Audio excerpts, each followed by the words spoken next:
Well, well, it's time for another installment of Guild Wars 2-Minute Lore, where we cover an interesting lore topic and all the important info in only 2 minutes, guaranteed. With the upcoming expansion taking us to the Isles of Janthir, I thought it would be great to explore the lore and backstory connected to the region, or at least what we know about it up to this point. There will probably be a little bit of story and lore speculation in this video, so I'd be interested to hear your opinions on the matter too. I imagine when the expansion drops, we'll learn a whole lot more about the region and find out what's really going on up there. The name Isles of Janthir refers to the group of islands that surrounds the Janthir Bay up in the north end of the map, directly north of Kryta and to the west of the Shiver Peak Mountains region. Back in Guild Wars 1, the area used to just be called Janthir, and I think it might have just referred to that main central island. There's a chance there's a little bit of lore discrepancy when it comes to the specific naming of the region, but as far as I know, the area is now called Isles of Janthir, and that refers to the entire group of islands. In ancient history, these islands used to be home to a race of people who were very magically gifted, although not much is known about this race at all. Their culture, religion, even what they looked like is all unknown.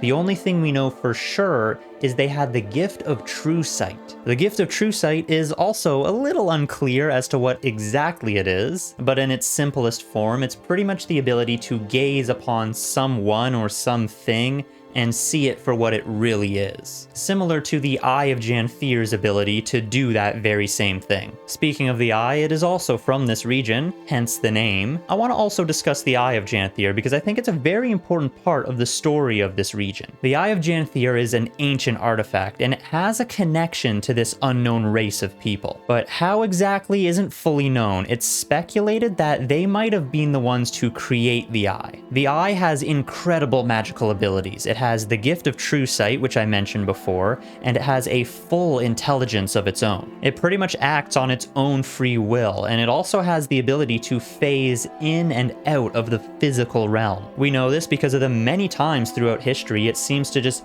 disappear, sometimes for many years, and then just randomly shows up again whenever it feels like it. Now, the Eye has been involved in some pretty sinister events throughout history, namely its involvement with the White Mantle. The Mursat were demanding that the White Mantle sacrifice magically gifted individuals in their name. The Mursat would then use the magic from these sacrificed souls to power up their bloodstones. The Eye, with its innate ability of true sight, would be able to help the White Mantle identify these magically gifted individuals. So the White Mantle founder, Saul D'Alessio, traveled to the Isles of Janthir in search of the Eye, which he eventually did find. The Eye then acted as a tool for the White Mantle so that they could find these sacrifices for their Mursat overlords. Since the Eye has its own free will, it's not really known why it decided to help the White Mantle and the Mursat. One theory could be maybe it was intrigued by the White Mantle and their connection with the Mursat. Or another theory is that maybe the Eye itself has a connection to the Mursat. In fact, the Dermot Priory has been speculating for years that the Mursat may have originated from the Isles of Janthir. If that were true, then the Eye very well could be related to the Mursat, and that would explain why the Eye seems to always be following the path of the Mursat. I mentioned before that the Eye has the ability to phase in and out of the physical realm. There have been many times throughout history where the Eye seems to just vanish and then reappear whenever it sees fit. For example, when the White Mantle fell from power, the Eye disappeared for decades. Eventually, players would find it in the Bastion of the Penitent, where you learn that it actually kept Saul D'Alessio alive and tormented him for years,